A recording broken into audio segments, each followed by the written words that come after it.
ಲಿಂಗೈಕ್ಯದ ಮಠಕ್ಕೆ ಬೀಗ ಹಾಕಿದ ಪ್ರಕರಣ ಸ್ವಾಮೀಜಿ ಅವರು ಭಾಳ ನೊಂದ್ಕೊಂಡಿದ್ದಾರೆ. ನೋಡ್ರಿ, ಅವನ ಅಂತ್ಯಕಾಲ ಬಂದೈತೆ ಕಾಶ್ಯಪ್ಪನವ್ರದ್ದು.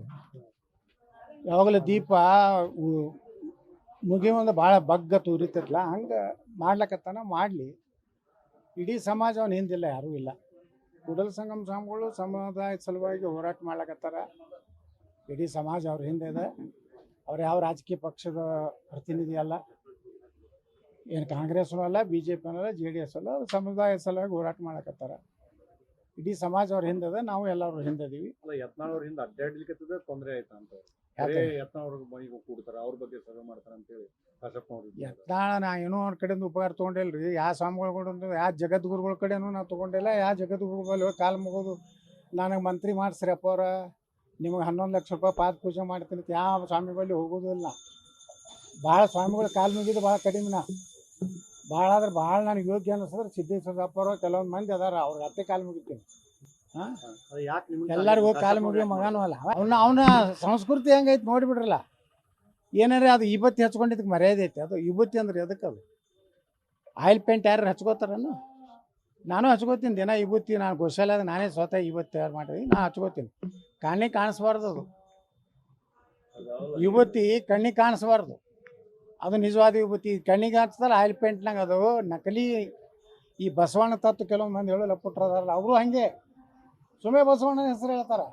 ಮುಂಜಾನೆ ಕತ್ರಿ ಕೆಲಸ ಮಾಡ್ತಾರೆ. ಈಗ ಆದ್ರೆ ಬಸವಣ್ಣನ ಮರ್ಯಾದೆ ಕೇಳಿಲಕತ್ತಾರ. ಅವರು ಬಸವಣ್ಣನ ತೊಗೊಂಡು ಹಿಂದೂ ಧರ್ಮಕ್ಕೆ ಬೈತಾರೆ, ಸನಾತನ ಧರ್ಮ ಬೈದು ಬಸವಣ್ಣ ತತ್ವ ಇಟ್ಕೊಂಡು. ಬಸವಣ್ಣ ಎಲ್ಲರೇ ಹಿಂದೂ ಧರ್ಮಕ್ಕೆ ಬೈದಿದ್ದು ಒಂದು ವಚನ ತೋರಿಸ್ರಪ್ಪ, ಒಂದು ವಚನ ತೋರಿಸಿ ನಿಮ್ಗೆ 10 ಲಕ್ಷ 1,000 ರೂಪಾಯಿ ಕೊಡ್ತೀನಿ. ಬಸವಣ್ಣವ್ರು ಹಿಂದೂ ಧರ್ಮಕ್ಕೆ ಬೈದರು, ಸನಾತನ ಧರ್ಮಕ್ಕೂ ಬೈದರು. ಮೂಢನಂಬಿಕೆಗಳೇನದಾವ ಅದ್ರ ಬಗ್ಗೆ ಅವ್ರು ಹೇಳ್ಯಾರ. ಹಿಂಗಿರ್ಬೇಡಪ್ಪ, ಹಿಂಗತ್ತ. ನೀವು ಬ್ರಾಹ್ಮಣರಿಗೆ ಬೈತಾರೆ ಬಸವಣ್ಣನು. ಸ್ವತಃ ಬಸವಣ್ಣೇ ಬ್ರಾಹ್ಮಣರದಲ್ಲ. ಬ್ರಾಹ್ಮಣರ ಕುಲಕರ್ಣಿ ಮನೆಗೆ ಹುಟ್ಟ್ಯಾರಲ್ಲ ಬಸವಣ್ಣ. ಹಾಂ, ಹೌದಲ್ರಿ? ಕುಲಕರ್ಣಿ ನೀವೇ ಅವ್ರ ಜನ್ಮದಾತ್ರಿದ್ದೀರಿ. ಒಂದು ಒಳ್ಳೆಯ ಧರ್ಮ ಕೊಡಬೇಕು, ಒಂದು ಸರಳ ಧರ್ಮ ಕೊಡ್ಬೇಕಂತ ಹೇಳಿ ಅಲ್ಲಿ ಇರುವಂಥ ಸನಾತನ ಧರ್ಮದಲ್ಲಿರುವಂಥ ಕೆಲವೊಂದು ಬದಲಾವಣೆ ಮಾಡೋದನ್ನ ಹೊರತು ಬಸವಣ್ಣನ ನಾವು ಸಮಾಜ ಸುಧಾರಕದ ಕರಿತೀವಿ.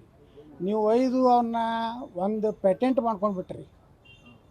ಕೆಲವೊಂದು ಮಂದಿ ಬಸವಣ್ಣ ಅಂದ್ರೆ ಅವ್ರದ್ದೇ ಅನ್ನಂಗೆ ಮಾಡ್ಕೊಂಡಾರ, ಏನೇನೇನೋ ಬರೀತಾರೆ. ಲಗ್ನದ ಅಕ್ಕಿ ಕಾಳು ಹಾಕ್ಬಿಡತ್ತಾರೆ. ಏನು ಬಸವಣ್ಣ ಹೇಳ್ಯಾನ ಎಲ್ಲಿಯೂ ಅಕ್ಕಿ ಕಾಳು ಹಾಕ್ಬಿಡತ್ತೆ. ಇವರೇ ಬಸ್ತಾರೆ. ಒಂದರ ಒಂದು ಬಸವಣ್ಣನ ವಚನದಾಗ ಹಿಂದೂ ಧರ್ಮಕ್ಕೆ ಸನಾತನ ಧರ್ಮಕ್ಕೆ ಬೈದಿದ್ದು ಏನಾರ ಐತೇನು? ಇಲ್ಲ. ಸ್ವತಃ ಬಸವಣ್ಣನೇ ಶಿವನ ಪೂಜೆ ಸಂಗಮನಾಥ ಯಾಕಂದ? ಈಶ್ವರನ್ನೆಲ್ಲ ಸಂಗಮನಾಥ ಅಂದ್ರವ ನಾಸ್ತಿಕ ಅಲ್ಲ ಬಸವಣ್ಣ, ಆಸ್ತಿಕ. ಈ ಕಳ್ಳನ ಮಕ್ಕಳು ನಾಸ್ತಿಕರು ಅವನ್ನ ಕಮ್ಯುನಿಸ್ಟ್ ಲೀಡರ್ ಮಾಡ್ಕೊಂಡು ಬಿಟ್ಟಾರೆ ಬಸವಣ್ಣನ. ಭಾರತೀಯ ಕಮ್ಯುನಿಸ್ಟ್ ಲೀಡರ್ ಯಾರಪ್ಪ ಅಂದ್ರೆ ಬಸವಣ್ಣ. ಯಾಕಂದ್ರೆ ಸುಮ್ಮನೆ ಭಗತ್ ಸಿಂಗ ಕಮ್ಯುನಿಸ್ಟ. ಇವರು ಇಂಥದ್ದು ಮಾಡಿ ದೇಶನಾಗ ಸನಾತನ ಧರ್ಮಕ್ಕೆ ಬೈಯುವಂಥ ಒಂದು ಗ್ಯಾಂಗ್ ಏನೈತಲ್ಲ, ಕ್ಯಾಮಿ ಇಟ್ಕೊಂಡು ಈ ದಂಧ ಮಾಡ್ಲಕತ್ತಾರೆ. ಕೆಲವೊಂದು ಕ್ಯಾಮಿ ಹಾಕ್ಕೊಂಡವ್ರು ಇದೇ ದಂಧ ಮಾಡ್ತಾರೆ. ಬಸವಣ್ಣನ ಹೆಸರು ಹೇಳ್ಕೊಂಡು ಅವ್ರದ್ದೊಂದು ಉದ್ಯೋಗ. ಅದಕ್ಕೆ ನಾ ಹೇಳ್ತೀನಿ, ಕೂಡಲ ಸಂಗಮ ಸ್ವಾಮಿಗಳು ಸಮುದಾಯ ನೋಡ್ರಿ. ಇವತ್ತು 2D ಮಾಡಿಸಿದ್ವಿ ನಾವು ಇಷ್ಟೆಲ್ಲ ಹೋರಾಟ ಮಾಡಿ. ನಮ್ಮ BJP ಸರ್ಕಾರ ಇದ್ದಾಗ 2D ಒಳಗೆ ಯಾರ್ಯಾರು ಅದಾರ? ಇಡೀ ಲಿಂಗಾಯತರು ಎಲ್ಲರೂ ಅದಾರ, ಜೈನರು ಅದಾರ, ಕ್ರಿಶ್ಚಿಯನ್ರು ಅದಾರ, ವೈಷ್ಣವರು ಅದಾರ. ಇಷ್ಟು ಸಮುದಾಯ ಕೂಡಿ 2D 7% ಕೊಟ್ಟಾರಿ. ಈ ಎಲ್ಲ ಬರೀ ಲಿಂಗಾಯತರಿಗೆ ಪಂಚಮಸಾಲಿ ಕೊಟ್ಟಿಲ್ಲ.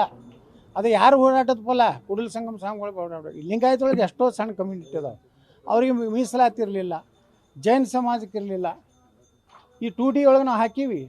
ಈಗ ಅಲ್ಪಸಂಖ್ಯಾತರು ಅಂದ್ಕೊಳ್ಳೇನೆ ಬರೀ ಮುಸ್ಲಿಮರು ಅಟ್ಟೆ ಅಲ್ಲ, ಅಲ್ಲಿ ಜೈನರು ಅದಾರ, ಕ್ರಿಶ್ಚಿಯನ್ರು ಅದಾರ, ಅಲ್ಲಿ ಪಾರ್ಸಿಗಳು ಅದಾರ, ಬೌದ್ಧರು ಅದಾರ. ಮೈನಾರಿಟಿ ಅಂದ್ಕೊಳ್ಳೇನೆ ಅವ್ರ ಮುಸ್ಲಿಮ್ ಅಟ್ಟೆ ಅಲ್ಲ, ಬರೀ ಅವ್ರಿಗೆ ಅಟ್ಟೆ ಅನ್ನೋದು ಅದಕ್ಕೆ ನಾವು ವಿಧಾನಸಭೆಗಳು ಜಗಳ ಆಗಿದ್ದು. ನಮ್ಗೆ ಜಮೀರ್ ಅಹಮದ್ ಖಾನ್ ಒಂದು ಸರ್ಕ್ಯುಲರ್ ತೆಗೆದಿದ್ರು. ಏನು ಎಲ್ಲ ಅಲ್ಪಸಂಖ್ಯಾತರ ಡೆವಲಪ್ಮೆಂಟ್ ಏನು ಫಂಡ್ ಐತಲ್ಲ, ಅದು 80% ಮುಸ್ಲಿಮರು, 10% ಕ್ರಿಶ್ಚಿಯನ್ರು, 10% ಜೈನರು, ಸಿಖ್ರು, ಬೌದ್ಧರು, ಪಾರ್ಸಿಗಳು. ಅದನ್ನೇ ನೀ ಹೆಂಗೆ ತೆಗಿಲಾಕ ಬರ್ತದೆ? ನೀ ಯಾರು ಮೊದಲ ಅಲ್ಪಸಂಖ್ಯಾತರೊಳಗೆ ಅರ್ಜಿ ಕೊಡ್ತಾರ ಅವರಿಗೆ ಕೊಡ್ಬೇಕು. ನೀ ಏನು 90% 80% ಮಾಡಿ ನಿನ್ಗೆ ಅಧಿಕಾರ ಇರ್ತದೆ. ಜಗಳ ತೆಗೆದ ಮ್ಯಾಗ ಅವತ್ತು ಆ ಸರ್ಕ್ಯುಲರ್ ತಗೊಂಡ್ರು. ನಿಮ್ಗೆ ಆಶ್ಚರ್ಯ ಅಂದ್ರೆ ಅವ್ರ ಪ್ರಿನ್ಸಿಪಲ್ ಸೆಕ್ರೆಟ್ರಿನೂ ಜೈನೇ ಇದ್ದರು. ನಾ ಕೇಳಿದೆ ಜೈನ ನೀವೇ ಜೈನ್ ಇದ್ದೀರಿ, ಈ ಸರ್ಕ್ಯುಲರ್ ಹ್ಯಾಂಗೆ ತೆಗೆದು ಏನು ಮಾಡೋದು ಸರ್? ಮಂತ್ರಿಗಳು ಹೇಳಿದ್ರು, ಮಂತ್ರಿ ಬೇಕಾದ ಹೇಳ್ತಾರೆ, ನಿಮ್ಮ ಕಾನೂನು ಅವತ್ತೇ ಅದನ್ನು ಸರ್ಕ್ಯುಲರ್ ವಾಪಸ್ ತೊಗೊಂಡ್ರು. ನಮ್ಮದಲ್ಲಿ ಒಂದು ಜೈನ ಮಂದಿರ ಐತಿ ಬಿಜಾಪುರನಾಗ, ಮುಳ್ಳಕ್ಷಿ ಒಳಗೆ, ಭಾಳ ಪುರಾತನ ಐತಿ. ಇಲ್ಲ ರೀ ಏನೋ ತಪ್ಪಾಗಿದೆ ಯತ್ನಾಳ್ ಸಾಹೇಬ್ರೆ, ನಿಮ್ಮ ಯಾವುದಾದ್ರೂ ಹೇಳ್ರಿ ಅಲ್ಪಸಂಖ್ಯಾತ, ಆ ಜೈನ ಮಂದಿರಕ್ಕೆ 50 ಲಕ್ಷ ಕೊಡು ಅಂದ್ರೆ ಕೊಟ್ಟಾರ. ಈಗ ಜಮೀರ್ ಅಹ್ಮದ್ ಖಾನ್ ಮೊನ್ನೆ ಒಂದು 10 ಕೋಟಿ ರೂಪಾಯಿ ಅಲ್ಪಸಂಖ್ಯಾತರ ಒಳಗೆ ಎಲ್ಲೆಲ್ಲಿ 20 ಕೋಟಿ ರೂಪಾಯಿ ನಮಗೆ ಬಿಜಾಪುರಕ್ಕೆ ಅಲಾಟ್ಮೆಂಟ್ ಮಾಡ್ಯಾರ ಯಾರೋ ಜಮೀರ್ ಅಹ್ಮದ್ ಖಾನ್. ಅದ್ರಾಗ ಅಲ್ಪಸಂಖ್ಯಾತರು ಮುಸ್ಲಿಮರ ಕಾಲನಿಯಾಗೂ ಹಾಕೀವಿ, ಜೈನರ ಕಾಲನಿಯಾಗೂ ಹಾಕೀವಿ, ಕ್ರಿಶ್ಚಿಯನ್ ಕಾಲನಿಯಾಗ ಎಲ್ಲ ಅಲ್ಪಸಂಖ್ಯಾತರ ಫಂಡ್ ಏನೈತಲ್ಲ. ಮೊನ್ನೆ ನಾ ಇಲ್ಲಿ ರಹೀಮ್ನಗರ ರಾಮನಗರನಾಗ ಭೂಮಿ ಪೂಜೆ ಮಾಡಿದೆ, ಅಲ್ಲೆಲ್ಲ ಮುಸ್ಲಿಮರು ಬಂದು ನಾನು ಸನ್ಮಾನ ಮಾಡಿದ್ರು. ಅಂದ್ರೆ ಯಾವುದೇ ಒಂದು ಸಮುದಾಯಕ್ಕೆ ಸೀಮಿತ ಇಲ್ಲ. ಆ ಹೋರಾಟ ಮಾಡಿದ್ರು ನಮ್ಮ ಗುರುಗಳು. ಇವಕ್ಕೆಲ್ಲ ಮರಾಠ ಒಂದು ಬಿಟ್ಟಿದ್ದೆ, ಜೈನ, ಮರಾಠ, ಕ್ರಿಶ್ಚಿಯನ್ನು, ವೀರಶೈವ ಲಿಂಗಾಯತರು 2A ಅಂತ ಯಾವ ಲಿಂಗಾಯತರು ಉಳಿದಾರಲ್ಲ ಅವನ್ನೆಲ್ಲ ಸೇರಿಸಿ 2DA ಕೊಟ್ಟಾರ. ಇದನ್ನು ಇಂಪ್ಲಿಮೆಂಟ್ ಆಗಬೇಕಾಗೈತಿ. ಸುಪ್ರೀಂ ಕೋರ್ಟ್ನಾಗ ಕೇಸ್ ಅದ, ಅದಾದ್ಮ್ಯಾಗ ಈ ಸರ್ಕಾರ ಜಕ್ಕಸ್ತು ಮಾಡಬೇಕಾಗ್ತೈತಿ.